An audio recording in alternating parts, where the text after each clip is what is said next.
Good morning, students. Welcome to online class for computer science. I am Sharon ma'am, and today we will learn about advanced features of Excel. This is lesson 3 of your book. In this chapter, I will teach you about components of a chart, types of chart, creation of a chart, sorting data and filtering data. Let us begin with our learning process. So, what is a chart? A chart is a graphical representation of data in a worksheet. It is an effective way to display data in a pictorial form. It helps to provide a better understanding of large quantities of data. Charts make it easier to draw comparisons and see growth and relationships among the values and trends in the data. They provide an accurate analysis of the information. इसका मतलब है कि chart एक graphical representation होता है किसी भी तरीके का डेटा का। ये डेटा को पिक्चर के फॉर्म में रिप्रेजेंट करने में मदद करता है। जो भी डेटा है उसको पिक्चर के फॉर्म में रिप्रेजेंट करने में मदद करता है। फॉर एग्जांपल, एक डेटा है जो कि ये दिखा रहा है कि कुछ स्टूडेंट्स के क्या मार्क्स आए। तो इस डेटा को पिक्टोरियल फॉर्म में रिप्रेजेंट करने के लिए हमने क्या यूज़ किया? हमने यूज़ किया चार्ट।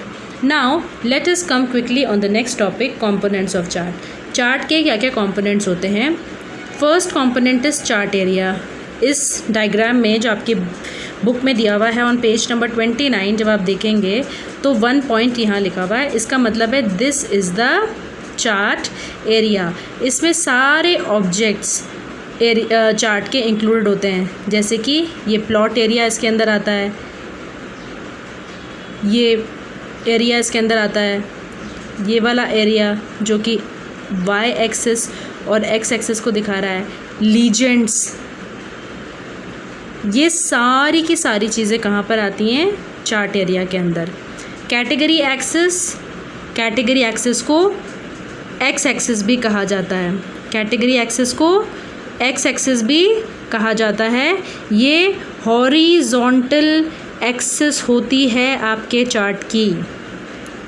वैल्यू एक्सिस को वाई एक्सिस भी कहा जाता है। ये आपके चार्ट की वर्टिकल एक्सिस होती है, राइट? ये हमारे चार्ट की वर्टिकल एक्सिस है, ये हमारे चार्ट की हॉरिजॉन्टल एक्सिस है। ये हमारे चार्ट की वर्टिकल एक्सिस है, ये हमारे चार्ट की हॉरिजॉन्टल एक्सिस है। Now data series they are the bars और स्लाइसेस और the elements which will show what are the data values. अगर बहुत सारी डेटा सीरीज चार्ट में होती हैं तो सबका कलर डिफरेंट होता है। अब किसके कलर से क्या चीज़ रिप्रेजेंट होती है?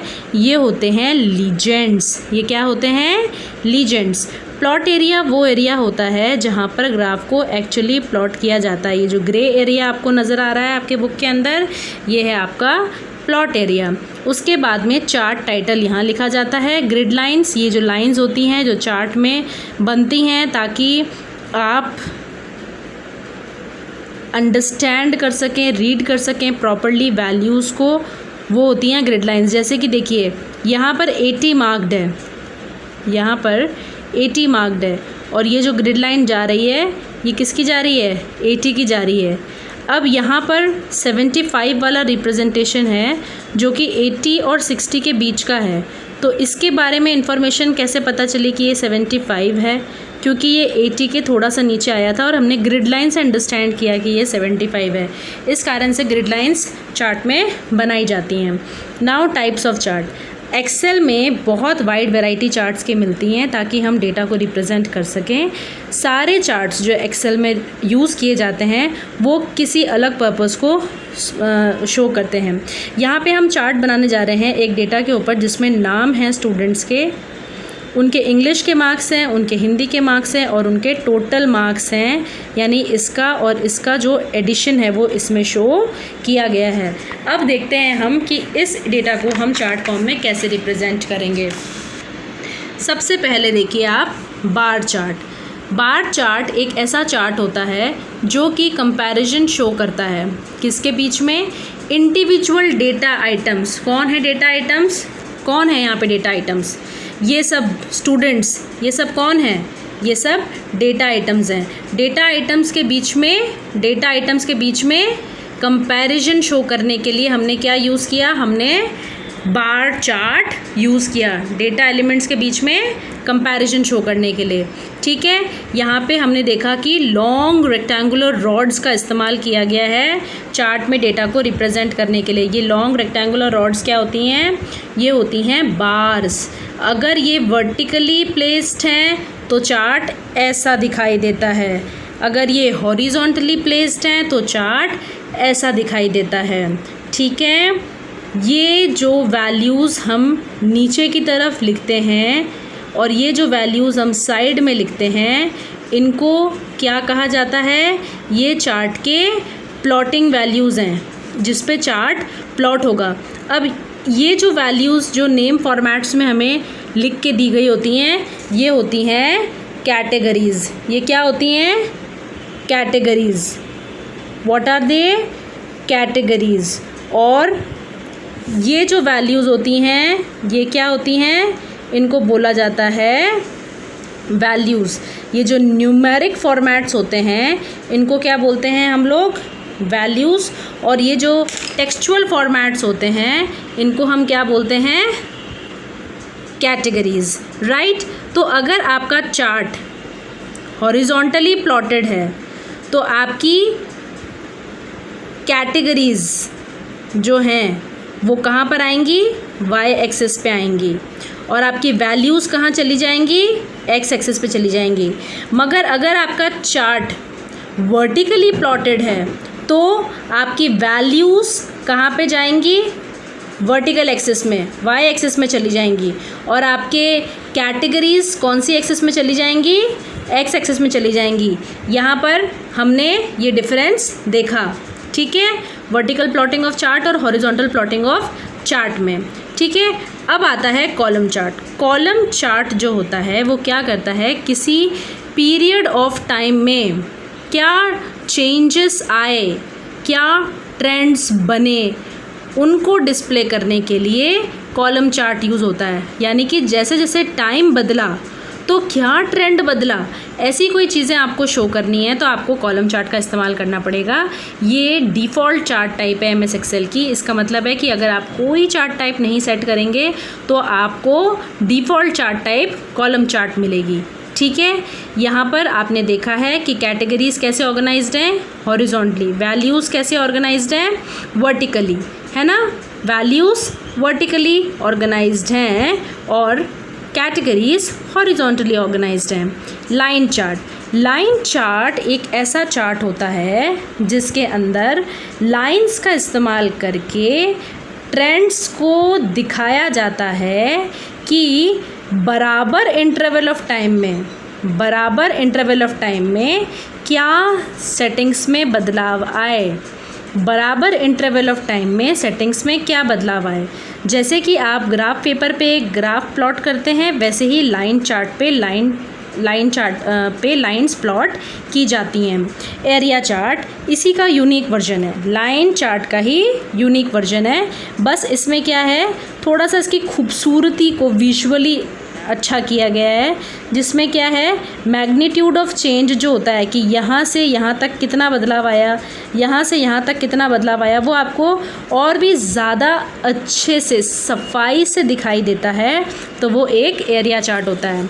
Now X and Y scatter chart. X and Y scatter chart क्या होता है? X and Y scatter chart क्या करता है? ये देखिए, कुछ आपको ये पॉइंट्स दिख रहे होंगे। ये पॉइंट्स हैं रिप्रेजेंटेशंस किसके? एक्स की वैल्यू पे वाई की वैल्यू क्या रिप्रेजेंट करती है, उसका रिप्रेजेंटेशन इस डॉट के फॉर्म में इस चार्ट में किया हुआ है। This chart has 2 value axis जो सब चार्ट्स में होती हैं। One set of numerical data is displayed along the horizontal axis that is x axis and another set is represented by the vertical axis और वाई एक्सिस। एक data का set x axis पे पड़ा है, एक डेटा का set Y axis पे पड़ा है। ठीक है, now what it is written, x axis is usually assigned to an independent variable। एक इंडिपेंडेंट वेरिएबल है। इंडिपेंडेंट वेरिएबल मतलब जिसकी वैल्यू बदलती रहती है और वो वैल्यू इंडिपेंडेंट है, मतलब वो किसी चीज़ पे डिपेंड नहीं करती। इंडिपेंडेंट वेरिएबल की वैल्यू को y पे रखा जाता है और x पे इंडिपेंडेंट वेरिएबल की वैल्यू को y पे रखा जाता है। x axis is usually assigned to an independent variable. x axis is assigned to an independent variable and y axis is assigned to a dependent variable। y axis एक dependent variable को assign की जाती है, x axis एक independent variable को assign की जाती है। ठीक है, x axis जो होती है वो एक इंडिपेंडेंट वेरिएबल को असाइन की जाती है, y एक्सिस एक डिपेंडेंट वेरिएबल को असाइन की जाती है। मतलब ये एक इंडिपेंडेंट वेरिएबल है, ये किसी पे डिपेंड नहीं करता, मगर इसके अनुसार y एक्सिस पे क्या चेंज आएंगे ये महत्व रखता है, क्योंकि y इस पे डिपेंडेबल है और हर वैल्यू y की जो है वो x की वैल्यू पे डिपेंड करेगी और x की वैल्यू तो सेम रहेगी मगर y की वैल्यू बदलेगी। सो ये जो चार्ट होता है इसमें क्या होता है, सिंगल पॉइंट्स का यूज़ करके इंटरसेक्शन दिखाया जाता है x की वैल्यू का y की वैल्यू से, x की वैल्यू का y की वैल्यू से। Okay, now pie chart. Pie chart क्या होता है, एक सर्कल के फॉर्म में रिप्रेजेंट किया जाता है जिसमें कि जो भी इंडिविजुअल आइटम्स होते हैं उनको कैसे शो किया जाता है, इनको शो किया जाता है एज दीज स्ट्रक्चर्स। और इस टाइप के चार्ट को यूज़ करके आप क्या करते हैं, जो सिग्निफिकेंट एलिमेंट्स हैं उनको एम्फेसाइज करते हैं। Okay, this is all about your charts in MS Excel. Okay, in the next class I will discuss with you all about creating a chart in Excel. Till then, take care. Bye bye.